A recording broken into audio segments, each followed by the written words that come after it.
अस्सलाम वालेकुम बेटा। चैप्टर नंबर 12 इलेक्ट्रोस्टैटिक्स जैसा कि हमने स्टार्ट किया हुआ था, आज उसका टॉपिक है हमारे पास electric polarization of die electrics.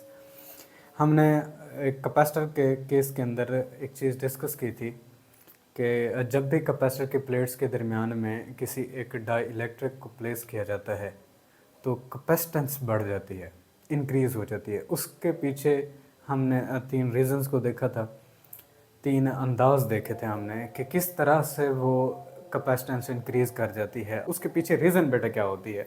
तो आज छोटा सा शॉर्ट क्वेश्चन इसमें से बनता है, उसको डिस्कस करना है हमने बेटा किसी भी एक डाई इलेक्ट्रिक के लिए इसके अंदर एटम्स मौजूद होते हैं या फिर दूसरे लफ्ज़ों में मॉलिक्यूल्स मौजूद होते हैं। अब एटम्स और मॉलिक्यूल्स न्यूट्रल कंडीशन पर, जब ये न्यूट्रल होता है ना, तो उस वक्त इनके पॉजिटिव चार्ज, ये सेंट्रल न्यूक्लियस, और जो इनके अंदर नेगेटिव चार्ज मौजूद होते हैं, ये दोनों इक्विलिब्रियम पोजीशन ये सेम होती है। मतलब कि सेंट्रल पॉइंट एक जैसा होता है दोनों का, पॉजिटिव चार्जेस का भी और नेगेटिव चार्जेस का भी। अब मामला क्या बनता है, जब इस डाई इलेक्ट्रिक के जो कि छोटे छोटे एटम्स मॉलिक्यूल से मिलकर बना होता है, इसको हम प्लेस करते हैं एक कैपेसिटर के दरमियान के अंदर।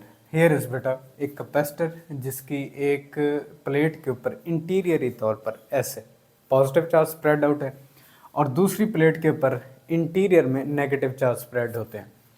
पॉजिटिव से नेगेटिव की तरफ फील्ड लाइंस ओरिजिनेट होती हैं। हमने कोई एक डाई इलेक्ट्रिक मीडियम यहाँ इस दो प्लेट्स के दरमियान में रखा हुआ है। अब क्या होगा कि जैसे ही डाई इलेक्ट्रिक मीडियम को बेटा यहाँ पर प्लेस करते हैं, उसके एटम्स या मॉलिक्यूल्स जो कि न्यूट्रल हालत के अंदर, जिनकी इक्विलिब्रियम पोजीशन एक जैसी थी, जिनका सेंट्रल पॉइंट एक जैसा था, अब वो कुछ इस तरह की कंडीशन इख्तियार कर जाते हैं।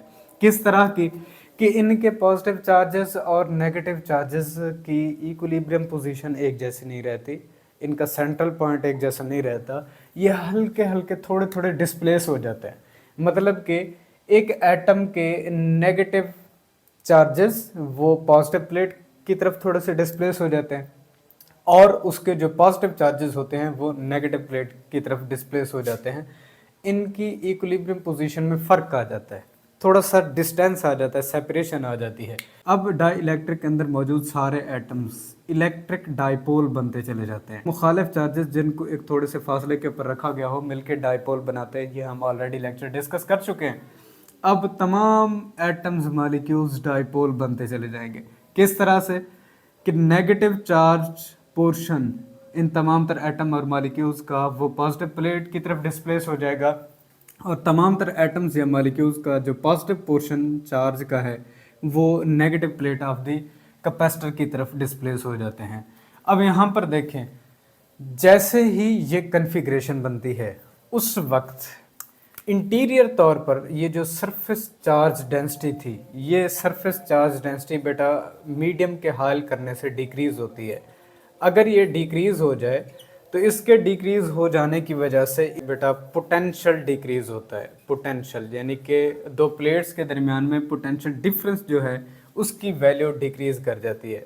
अब इसके डिक्रीज़ कर जाने की वजह से कैपेसिटेंस कैसे बढ़ती है, C बराबर है Q/V। हमारे पास पोटेंशियल डिफरेंस दो प्लेट्स के दरमियान में घटेगा, चार्ज वैसे रहता है तो कैपेसिटेंस इसलिए इंक्रीज़ हो जाती है। ये वो फिनोमेना था जो ऑलरेडी हम अपने साबका लेक्चर के अंदर इसको देखना चाहते थे। ये अलग से पीटीबी के अंदर शॉर्ट क्वेश्चन के तौर पर शामिल किया गया है। तो इलेक्ट्रिक पोलराइजेशन का कंसेप्ट भी यही है कि तमाम तर एटम्स मॉलिक्यूल्स जो कि डाई इलेक्ट्रिक के होते हैं वो डाईपोल बनते चले जाते हैं, पोलराइज होते चले जाते हैं और पोलराइजेशन हो जाने की वजह से सरफेस चार्ज डेंसिटी डिक्रीज़ होगी। सरफेस चार्ज डेंसिटी बराह रास्त potential difference between the plates को डिक्रीज़ कर देगी। अब पोटेंशियल डिफरेंस जैसे ही डिक्रीज़ होगा तो कैपेसिटेंस इंक्रीज़ कर जाती है। ये एक शॉर्ट क्वेश्चन था आपका जो यहाँ हमने डिस्कस करना था। इसके बाद बेटा आपका लॉन्ग क्वेश्चन बनता है, एनर्जी स्टोर्ड इन कैपेसिटर। किसी एक कैपेसिटर के अंदर एनर्जी किस फॉर्म के अंदर स्टोर होती है उसको हमने बेटा डिस्कस करना है। इब्तदाई तौर पर बेटा जब किसी किस्म का प्लेट्स के ऊपर चार्ज नहीं होता, यानी कि बैटरी हमने अप्लाई नहीं की होती, तो दो प्लेट्स के दरमियान में पोटेंशियल डिफरेंस जो होता है, एनर्जी का फ़र्क, वो ज़ीरो के बराबर होता है। अब क्या करते हैं, बैटरी को यहाँ से कनेक्ट करते हैं। बैटरी एक चार्ज को से फ़र्ज़ कर लें प्लस क्यू है, उसको यहाँ इंड्यूस कराती है। अब चार्ज के इंड्यूस हो जाने की वजह से हमने बैटरी की मदद से इस चार्ज के ऊपर वर्क डन कराया है। वो वर्क डन हमेशा इस चार्ज के पास एज एन एनर्जी आकर स्टोर हो जाता है। ये हम ऑलरेडी पोटेंशियल के कंसेप्ट में पढ़ चुके हैं। अब पहले एक चार्ज के आ जाने की वजह से यहाँ कोई ना कोई पोटेंशियल डिफरेंस होगा, फिर जब दूसरे चार्ज को यहाँ पर आकर इंड्यूस कराने में हमें ज़्यादा वर्क डन करना पड़ेगा, क्योंकि पहले भी एक ऑलरेडी चार्ज मौजूद है। यूं एक से बढ़ के एक जैसे जैसे चार्ज इंड्यूस कराते जाएंगे, यानी कि इस बैटरी की मदद से प्लेट के ऊपर चार्ज आते जाएंगे, वैसे वैसे बेटा पोटेंशियल भी बढ़ता चला जाता है। पोटेंशियल बढ़ेगा, हमें ज़्यादा से ज़्यादा वर्क डन करना पड़ेगा। ज़्यादा वर्क डन करेंगे तो हमें ज़्यादा पोटेंशियल एनर्जी प्रोवाइड करनी पड़ेगी। तो यूं वर्क डन ज़्यादा होता चला जाएगा, पोटेंशियल एनर्जी भी ज़्यादा होती चली जाएगी। तो पोटेंशियल डिफरेंस इब्तदाई तौर पर ज़ीरो था, लेट्स से फ़र्ज़ कर लेते हैं फाइनली तौर पर जो पोटेंशियल डिफरेंस अब इन दो प्लेट्स के दरमियान में बन जाता है, अगर वो पोटेंशियल डिफरेंस V के बराबर आ जाए। इनिशियली तौर पर पोटेंशियल डिफरेंस प्लेट्स के दरमियान में आपके पास ज़ीरो था। फाइनल आखिर में जब हमने आखिरी चार्ज इसके ऊपर आकर स्टोर किया है, उस वक्त इसका जो पोटेंशियल डिफरेंस है वो V अगर रिप्रेजेंट कर लिया जाए तो एवरेज पोटेंशियल डिफरेंस क्या होता है, इब्तदाई तौर पर क्या था, आखिर में क्या बना, और इनकी तादाद पर इसको तकसीम कर लेना है। एवरेज पोटेंशियल डिफरेंस हमें मिल जाएगा। अब एवरेज वर्क डन हमेशा in term of potential and charge. Average potential कितना कुछ प्लेट्स के दरमियान में प्रोड्यूस हुआ और कितना कुछ चार्ज हमने आकर स्टोर किया। लेट्स से फर्ज कर ले इधर प्लेट ऑफ द कैपेसिटर के ऊपर जो चार्ज हमने स्टोर किया है उसकी अगर मैग्नीट्यूड Q हो तो यहाँ Q का फैक्टर लिख लेंगे। अब एवरेज पोटेंशियल डिफरेंस तो यहाँ से हमारे पास हाफ V के बराबर आया था, उसकी वैल्यू को यहाँ पर रिप्लेस कर लेंगे बेटा, और Q यहाँ वैसे मौजूद रहेगा। Q in term of capacitance अगर इसको लिखना चाहेंगे तो दो प्लेट्स के दरमियान में पोटेंशियल डिफरेंस कितना आया था, कैपेसिटेंस इसकी कितनी है, तो यहाँ से Q बराबर होता है बेटा CV के। ये फार्मूला हम ऑलरेडी पढ़ चुके हैं कि Q is directly proportional to voltage, मतलब जितना ज़्यादा यहाँ से वोल्टेज प्रोवाइड करेंगे उतना ज़्यादा प्लेट्स के ऊपर चार्ज स्टोर होता चला जाएगा। अब चार्ज जितना स्टोर कराना है हमें पोटेंशियल डिफरेंस भी बढ़ाना पड़ेगा, इधर से ज़्यादा वर्क डन चार्ज के ऊपर करना पड़ेगा। यही कैपेसिटेंस का रिलेशन हमने यहाँ से कैलकुलेट किया था। C हमारे पास एक कांस्टेंट है, ये रिलेशन हमें वहाँ से मिला था। Q की वैल्यू को बेटा रिप्लेस करें, हाफ V वैसे रहेगा, Q CV है। अब इसको लिख लें यहाँ पर हाफ CV स्क्वायर। तो potential energy in term of capacitance and potential difference half CV square के बराबर बनता है। अब यहाँ से काफ़ी सारी हमारी MCQs जो कि एंट्री टेस्ट की बन सकती हैं वो ये हैं। अगर तो कैपेसिटेंस को कांस्टेंट कर दें तो पोटेंशियल एनर्जी और यहाँ पोटेंशियल डिफरेंस के दरमियान में किस तरह का रिलेशनशिप बन जाता है, ये दोनों डायरेक्ट रिलेशन में आते हैं और पोटेंशियल एनर्जी पोटेंशियल डिफरेंस के स्क्वायर के डायरेक्टली प्रोपोर्शन बनती है।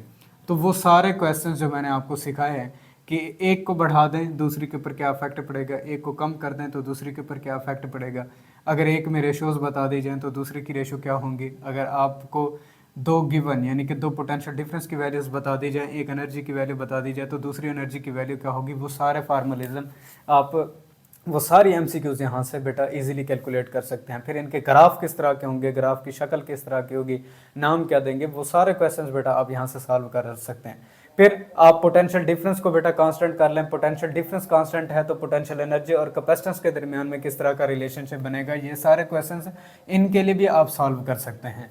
अब दूसरा हमारे पास एक केस बनता है कि energy in term of electric field. अगर इसको डिस्कस करना चाहें कि हमारे पास यही पोटेंशियल एनर्जी है लेकिन इलेक्ट्रिक फील्ड की सूरत के अंदर हमारे पास रिलेशन क्या होगा, तो उसके लिए बेटा किसी भी एक पैरेलल प्लेट कैपेसिटर के लिए उसकी कैपेसिटेंस का रिलेशन हम सबका लेक्चर के अंदर लॉन्ग क्वेश्चन के तौर पर कर चुके हैं कि C बराबर होता है A epsilon naught epsilon R divided by D।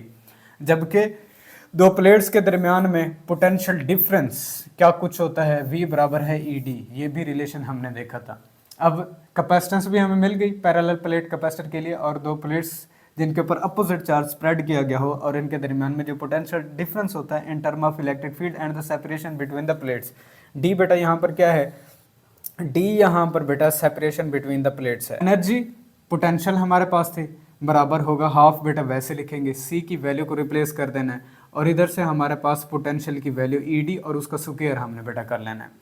मजीद इसको सिंप्लीफाई कर लें, यहाँ पर ई स्क्वायर डी स्क्वायर बनेगा, डी से एक वैल्यू यहाँ कैंसल आउट कर लें तो half A epsilon naught epsilon R E square D, ये हमारे पास एनर्जी का रिलेशन बन जाता है। अगर एनर्जी डेंसिटी इसको डिफाइन करना चाहेंगे तो बेटा energy stored per unit volume, हमारे पास किसी एक कैपेसिटर के लिए जिनके दो प्लेट्स के दरमियान में सेपरेशन डी के बराबर हो, दोनों प्लेट्स का एरिया आपके पास बेटा अगर ए के बराबर हो, यहाँ से वॉल्यूम की डेफिनेशन आपके पास क्या बनेगी। हमेशा बेटा वॉल्यूम आपके पास होता है कि 3 लेंस को मल्टीप्लाई करने से, एरिया आपको 2 लेंस को मल्टीप्लाई करने से हासिल होता है, जबकि डी सेपरेशन तो 3 लेंस को मल्टीप्लाई करने से आपको वॉल्यूम मिल जाएगा। यानी कि volume of the parallel plate capacitor, अगर प्लेट्स का एरिया ए के बराबर हो और उनको डी सेपरेशन के ऊपर रखा गया हो तो वॉल्यूम हमेशा एरिया को उनकी सेपरेशन से मल्टीप्लाई करने से आपको हासिल हो जाएगा।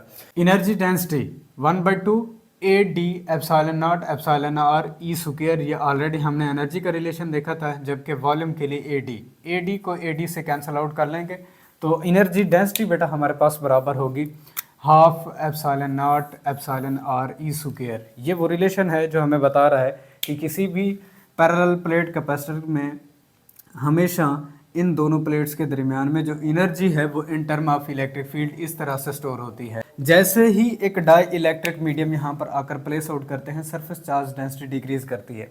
ये ऑलरेडी हमने यहाँ पर डिस्कस किया है। सरफेस चार्ज डेंसिटी के डिक्रीज हो जाने की वजह से आपने रिलेशन पढ़ा हुआ है field between the oppositely charge parallel plates, Gauss's law के अंदर, कि ये charge density divided by epsilon not के बराबर होता है। अब जैसे ही चार्ज डेंसिटी डिक्रीज करेगी इलेक्ट्रिक फील्ड इंटेंसिटी घट जाती है, तो इसका मतलब energy stored between the parallel plate capacitor वो भी घट जाएगी।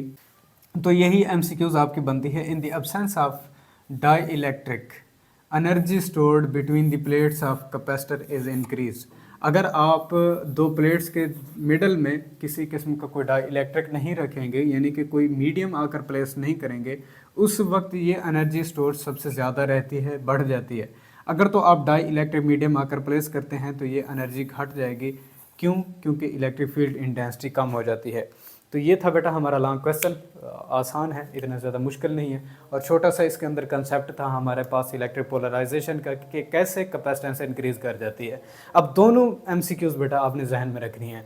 डाई इलेक्ट्रिक मीडियम के प्लेस करने की वजह से कैपेसिटर की कैपेसिटेंस इंक्रीज कर जाती है। उसकी वजह यह है पोटेंशियल डिफरेंस घटता है, चार्ज वैसे ही उतना कुछ रहता है, तो कैपेसिटेंस इसीलिए इंक्रीज हो जाती है क्योंकि कैपेसिटेंस ज़्यादा से ज़्यादा चार्ज स्टोरेज के लिए इस्तेमाल किया था हमने। दूसरी तरफ अगर एनर्जी को देखना चाहेंगे, चूँकि दो पैरेलल प्लेट्स के दरमियान में energy in term of field store होती है, तो डाई इलेक्ट्रिक मीडियम के प्लेस करने की वजह से सरफेस चार्ज डेंसिटी, यानी कि प्लेट्स के इंटीरियर के ऊपर जो चार्ज आकर स्टोर हुआ था, चार्ज पर यूनिट एरिया कम हो जाता है। तो उसके कम हो जाने की वजह से फ़ौरन से इलेक्ट्रिक फील्ड इंटेंसिटी घट जाती है, और इलेक्ट्रिक फील्ड इंटेंसिटी चूँकि एनर्जी के रिलेशन में हम देख रहे हैं कि ये half epsilon naught epsilon R और ई स्क्वायर के, तो इलेक्ट्रिक फील्ड इंटेंसिटी के कम हो जाने की वजह से हमारे पास एनर्जी भी कम हो जाती है, जो कि फील्ड की सूरत के अंदर, इलेक्ट्रिक फील्ड इंटेंसिटी की सूरत के अंदर प्लेट्स के दरमियान में स्टोर होती है। तो ये था आज का लॉन्ग क्वेश्चन। इंशाल्लाह अपने नेक्स्ट लेक्चर के साथ हाजिर होंगे। अल्लाह हाफ़िज़।